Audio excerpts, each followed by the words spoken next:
আপনারা জানেন যে রাজবাড়ী সদর উপজেলা বিএনপির আহ্বায়ক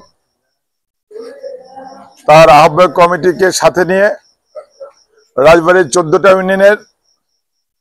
ইউনিয়ন প্রতিনিধি সভা 2025 গতকালকে থেকে শুরু করেছে। গতকালকে তিনটা ইউনিয়নের কিন্তু প্রতিনিধি সভা ছিল। গতকালকে ছিল বসন্তপুর, সুলতানপুর এবং শহীদপুর। সুন্দরভাবে কিন্তু ব্যাপক উপস্থিতির মাধ্যমে প্রোগ্রামটা হয়েছে। ওয়ার্ড পর্যায়ের নেতৃবৃন্দ বক্তব্য রেখেছেন, ইউনিয়ন পর্যায়ের নেতৃবৃন্দ বক্তব্য রেখেছেন। আজকে আমাদের দ্বিতীয় প্রতিনিধি সভা 4টা ইউনিয়ন নিয়ে, বাড়িবহ, আলিপুর, দারচি এবং রামকান্তপুর।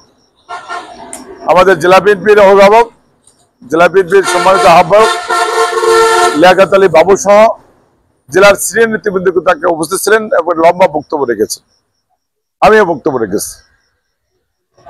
আল্লাহর কাছে শুকরিয়া জানাই, এই গতকাল শুক্রবার এবং শনিবারে আমাদের 14টা ইউনিয়নের মধ্যে 7টা ইউনিয়ন প্রতিনিধি সভা 2025 সমাপ্ত হলো সাকসেসফুলি। আমাদের উপজেলার আহ্বায়ক জনাব আবুল হোসেন গাজী আমাদের সাথে দীর্ঘ আলোচনা করলেন ইউনিয়ন বিএনপি নেতাদের নিয়ে। উনি আগামী শুক্রবার এবং শনিবারে আরো 2টো প্রোগ্রাম শুরু করেছে। আগামী শুক্রবার এই গলন্দ মোড়ে আঞ্চলিক কার্যালয়ে বরাদ, পাচুরিয়া এবং খানখানাপুর দিয়ে আগামী শুক্রবার এখানে ইউনিয়ন প্রতিনিধি সভা 2025 অনুষ্ঠিত হবে। ঠিক তার পরের দিন বাকি 4টা আমাদের খানগঞ্জ, মিজানপুর, চন্দনী এবং মূলঘর দিয়ে আগামী শনিবার 4টায় আমাদের সর্বশেষ ইউনিয়ন প্রতিনিধি সভা 2025 অনুষ্ঠিত হবে। আমি সদর ইউনিয়ন বিএনপির নেতৃবৃন্দকে এবং আমার জেলার নেতাদেরকে আমি আহ্বান জানাবো, যেভাবে গতকাল এবং আজকে সুশৃঙ্খল ভাবে এই লম্বা সময় প্রায় 5 ঘন্টা ভরে ওয়ার্ড পর্যায়ের নেতাদের বক্তব্য শুনলাম, ইউনিয়ন পর্যায়ের নেতৃত্বের বক্তব্য শুনলাম। তারা একটাই মেসেজ দেয়, সেটা হলো যে আগামী নির্বাচন আমাদের যে ডক্টর ইনুস সাহেবের যে সরকার, আগামী নির্বাচন 2026 সালের 22 ফেব্রুয়ারিতে কিন্তু নির্বাচন তারিখ ঘোষণা করেছেন। আপনারা জানেন তো? জানেন। এই তারিখ ঘোষণা করার পর থেকেই তৃণমূল BNP, ward BNP, union BNP, পৌর বিএনপি সহ এই নির্বাচনের জন্য আমাদের দেশনায়ক তারেক রহমানের নেতৃত্বে আমরা একটা ভোটের অধিকার আদায়ের জন্য, মানুষের ভোটের অধিকার আদায়ের জন্য যে আমরা 17টি বছর আন্দোলন সংগ্রাম করেছি, তার ফসল আমরা ঘরে তুলতে চাই। এই মেসেজটাই ছিল ইউনিয়ন বিএনপি এবং ওয়ার্ড বিএনপি নেতৃবৃন্দের মুখ থেকে আমরা সেই মেসেজটাই পেয়েছি।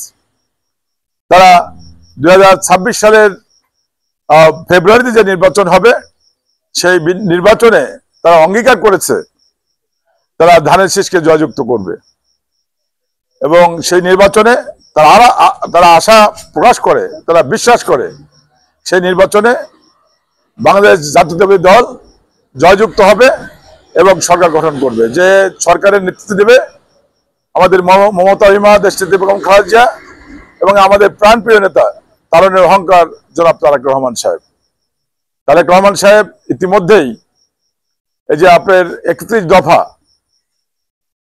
দফা রাষ্ট্র সংস্কার যে 31 দফা ঘোষণা করেছেন। এই যে আমাদের যে ইউনিয়ন বিএনপি যে প্রতিনিধি সভা, সেই প্রতিনিধি সভায় কিন্তু আমরা 31 দফা নিয়ে আমরা কিন্তু ব্যাপক আলোচনা করে যাচ্ছি এবং ভারপ্রাপ্ত চেয়ারম্যানের যে 31 দফা, তাদেরকে আমরা আত্মস্থ করার আমরা কিন্তু চেষ্টা করে যাচ্ছি। আপনারা জানেন সে আমাদের জিয়াউর রহমান সাহেবের, আমাদের শহীদ প্রেসিডেন্ট জিয়াউর রহমান সাহেবের যে 19 দফা এবং আমাদের ভারপ্রাপ্ত চেয়ারম্যান সাহেবের যে 31 দফা, এটা আমাদের মূল মন্ত্র। এটা আমরা সাধারণ জনগণকে কাছে এটা বোঝানোর চেষ্টা করছি, জানানোর চেষ্টা করছি এবং সেই মেসেজটাই কিন্তু আমরা তৃণমূল বিএনপিকে দিয়েছি, ওয়ার্ড বিএনপিকে এবং ইউনিয়ন বিএনপিকে দিয়েছি। কাজে আগামী শনিবারে যে আমাদের 7টি 2 দফা যে 7টি আমাদের ইউনিয়নের যে প্রতিনিধি সভা আছে সেখানেও কিন্তু একটি সভা ব্যাপকভাবে আবার প্রচার করব। সবশেষে আপনারা সাংবাদিক ভাইরা এবং 7 ইউনিয়নের নেতাকর্মীরা বলন্দ মোড়ের এই যে আমাদের এই ধানের শেষের ভাইরা নেতাকর্মীরা যেভাবে সাপোর্ট দিয়ে এই দুটা প্রোগ্রামকে সাকসেস করেছে সেজন্য আমি মহান আল্লাহর কাছে শুকরিয়া জানাই। একই সাথে আমাদের এই অঞ্চলের যারা গলন্দ মোড়ের যারা ছোট থেকে বড় থেকে মাঝারি যারা আছেন সাপোর্ট দিয়েছেন, আমাদের এখানে শ্রমিক দল, আমাদের এখানে বিএনপি, আমাদের এখানে ছাত্র দল, যুব দল, স্বেচ্ছাসেবক দল, কৃষক দল, মহিলা দল সহ যেভাবে সাপোর্ট দিয়েছে আমরা আশা করি আগামী 2টা প্রোগ্রাম তারা এরকম সাপোর্ট দিয়ে উঠা দিবে। সেজন্য আমার পাশে দাঁড়িয়ে আছেন সদর থানা বিএনপির আহ্বায়ক, আমাদের বর্ষীয় নেতা কালানিজুদ্দিন মৃত্যুজয়ী নেতা, তার সাথে আমাদের যুগ মহাবায়ক সমরা আছেন, বিভিন্ন পর্যায়ে নেতৃবৃন্দ আছে। আজকে এখন রাত 12টা বাজে আমরা আলাপ আলোচনা করে আমরা যে আগামী 2 দিনের যে প্রোগ্রাম আমরা ঘোষণা করে আমরা এখন বিদায় নিচ্ছি। সবাই ভালো থাকেন, আমাদের জন্য দোয়া করেন। আপনাদেরকে সবাই যারা কষ্ট করছে, আমাদের আবুল হোসেন গাজী সাহেব সহ উপজেলা বিএনপি এবং যুগ মহাবায়ক সহ সবার কাছে কৃতজ্ঞতা জানাচ্ছে এবং আপনাকে দোয়া চেয়েছে, আপনারা দোয়া করেন। জি, ইসলাম।